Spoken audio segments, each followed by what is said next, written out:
I'm going to explain what happened to my dog today. So apparently we left the gate open a little bit right here, by accident, and our dog snuck out and walked to the neighbor's apartment's front porch, took the trash can, and dug through it. And when his head got stuck in the little trash can thing here, he walked back home through the gate and barked at the door.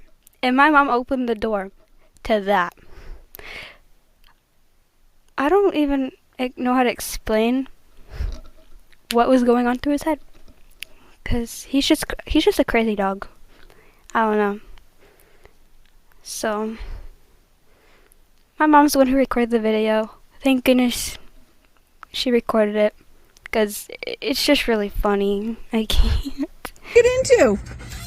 What is that on your head? And where did you find it? Yeah. Hang on.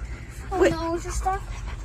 Oh no. What? Where did that even come from? What did you get into?